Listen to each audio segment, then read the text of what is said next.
Hello, welcome to another cast here on my YouTube. This is Stork versus Soulkey. It's on the map Retro. We've already seen some pretty crazy action-packed PvZs on this map. I hope this one is the same. By the way, if you like this kind of content, please like and subscribe to the channel. I'm putting up a video every day.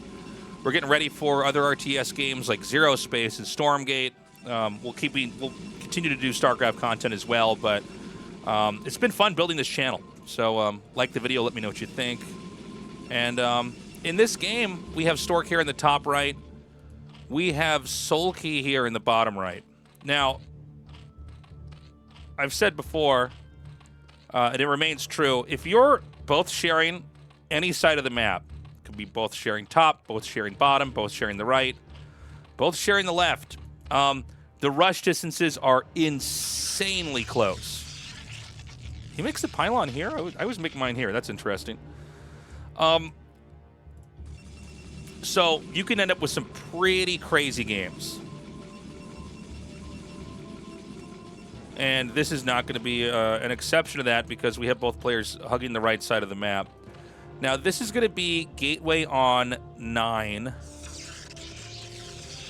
And we casted a game earlier where Stork missed the Overlord. I think it's literally impossible to not see it this time, so he'll spot it.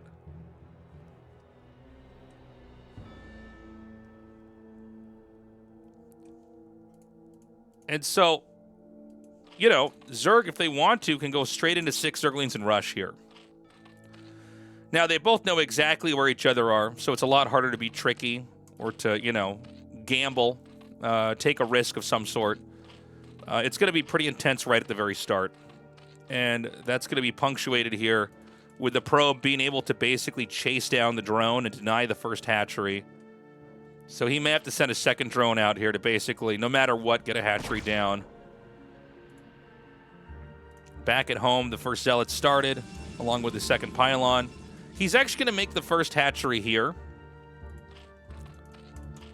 which is going to put this hatchery kind of out of range of any real zealot pressure.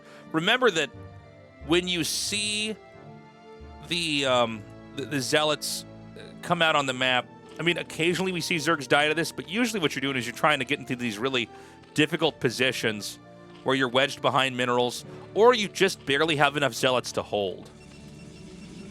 Again, this was an idea from Protoss that was developed very late. We basically saw this during StarCraft Remastered's, release. So, Stork goes for the Nexus immediately.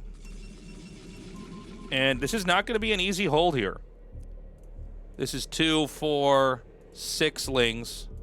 So 2 can barely hold that. Usually you keep 1 zealot on the ramp with a probe, in this case 2, and basically buy time.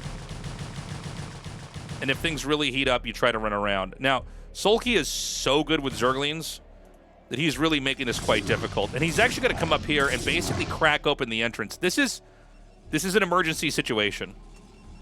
Now, in this case, Stork is going to send 1 zealot back up here into the main, a probe pull. You just try to get as many kills as you can and try to end this as quickly as possible. But you got to be careful because this many lings will overwhelm 1 zealot.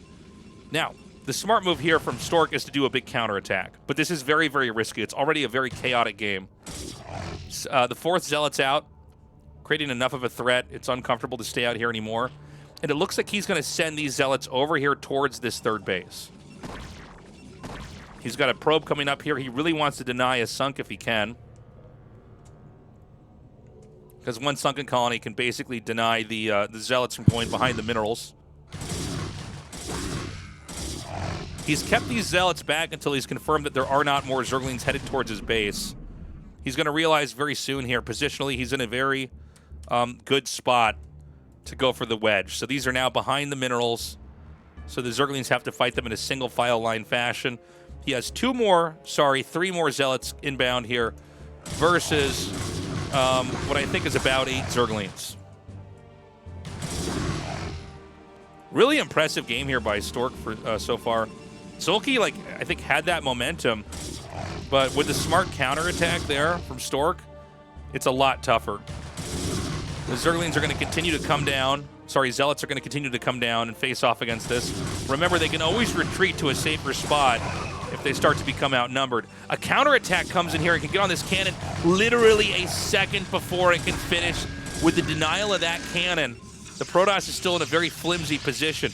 This Zealot scouts the Hydralisk den over here as these two Zealots try to advance into this position, potentially going into the main.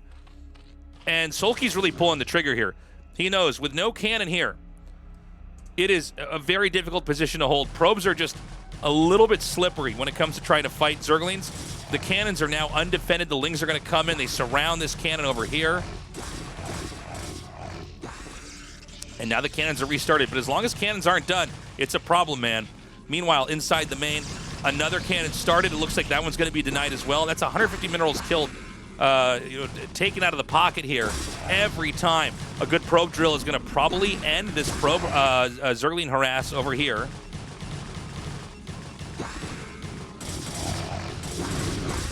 And you can see as long as the cannon's not done, it's still pretty scary. Maybe a bit of an overextension, though. Well, as long as you can do damage to that cannon, I guess it's probably okay. And once again, that's going to be denied. I've actually lost count at how many cannons have been started and never finished in this game.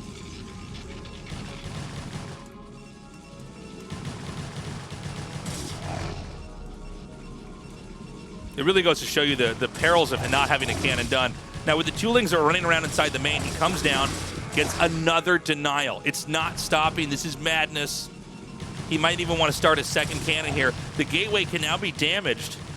And if the gateway goes down, it cracks open the whole position. He's wide open. He's going to try to push with the Zealots to cover the area around the gateway. He begins to kind of win that fight.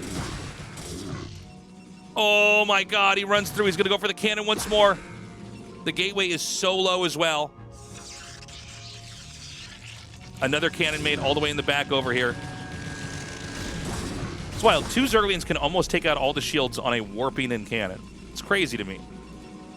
Now, it's probably better to keep these Zerglings running around. Back on the other side of the map, we have a lot more Zerglings being made. Remember, this gateway could be the Achilles heel. Oh, no, and he tries to move out. Stork had a very bad read on what to do back there, tried to basically run out across the map. His Zealots are out on the map. The gateway goes down. He has to get another gateway up here immediately. He's got to plug that back up. I've even seen games where the Protoss, when they're not vulnerable, will kill the gateway and restart it just because it has more HP, so you're less likely to be killed.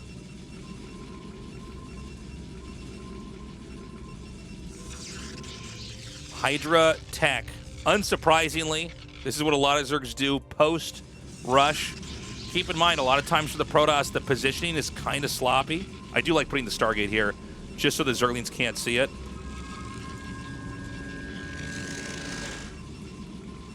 Yeah, sometimes the positioning gets a little bit sloppy when you've barely survived a Ling Rush. You're just trying to spam out buildings wherever you can. And we've got a lot of Hydras inbound here. I mean, he's got... Yeah, I mean, he's looking very healthy here. So Soulkey, you know, it's funny. These games can feel like, oh, it's so all in. And then you go back and go, not exactly, man. This Zerg can recover pretty nicely. Although I do think Stork's in a pretty decent spot right now. He's got 42 probes to the 22 here of Soulkey. So, you know, really, a lot of times when you're the Protoss, the way to think about this is like, I just can't.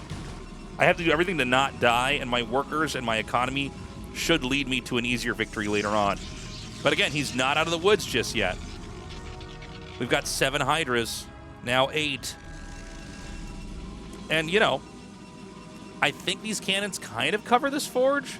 This gateway, not so much. This gateway's sticking out like a sore thumb.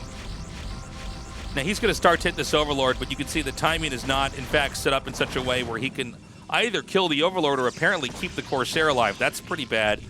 Normally, if you see a Hydra rush coming, you just want one Corsair out because you just need to confirm, are they still attacking me or not? And in this case, you know, with us being able to see everything, yeah, I mean, he's very much ready to close this out. So we have 6 cannons plus a 7th one that's way in the back. This was actually made during the rush of Lings. But now the Hydras rush into this forward position here. They're going to take out almost all of the cannons. The Zerglings are basically here just to tank. And now he can shimmy back. He can take out the Forge Dude. This is like a 95% upgrade completion, and it's not going to get done. That's going to fall. That's going to put Stork in a very bad spot later on. The Gateway could... Oh, it looked like the Gateway was going to go down, but I think he realized Stork might not have been paying attention. So he dives in again. He's going to shave off the Zealots. We have 3 cannons, well, soon to be 3. There's only 2 out here right now, and again, this one that's way too far back to be of any assistance at all. The probes come forward, but now it's going to be time for the Gateway to go down, and that lets the Hydras be in range of that last cannon. Probes are going to be thinned out once more, and you can see that Soulkey really knows how to shift between, you know, what needs to be damaged, when he needs to run away. And now we have Zealot speed done, but, like, who cares? It's too late, man. The last Zealot's going to fall, and all these probes, I mean, there's just nothing here to help protect him. He's going to try to take out this pylon first, as he probably goes back for a quick macro cycle.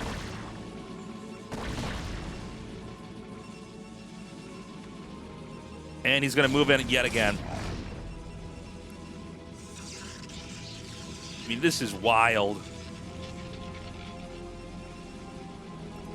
I'm kind of surprised he's not going for it even more. He does take that cannon out again. It's actually 5 gates in the main, so I mean, it is a pretty scary amount. I wonder if he could actually get in range of the Nexus here. The Zealots are going to come down.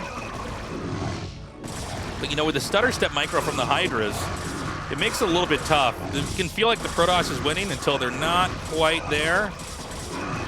And you can see that's exactly what just happened here. And now it's a pretty big reset. More and more Hydras are inbound here. Looks like he barely had enough money to squeeze out an extra hatchery. He does kill the last cannon up here.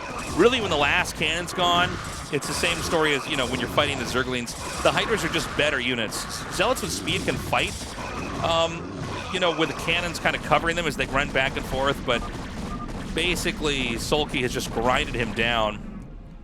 Let's go back here. Take a look at this.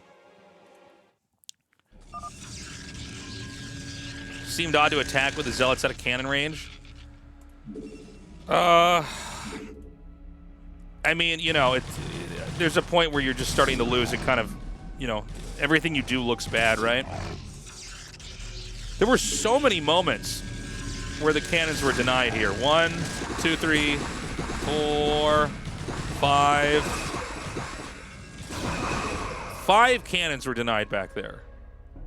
I didn't catch if each one was canceled or killed, but 5 times 150. I mean, that's crazy.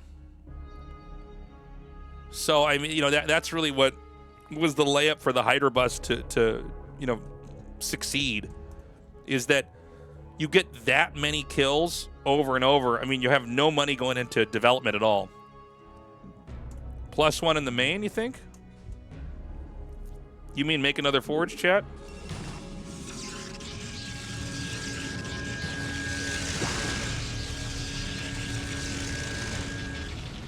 Yeah, he did remake 2 Forges.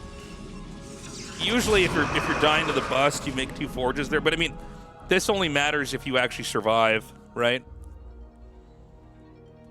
All right, well, thank you so much for watching that. Please like and subscribe to the channel. I will see you in a future video. Again, go to tastelessthreads.com for my merch, where we have a holiday sale here for the Christmas season. Bye-bye.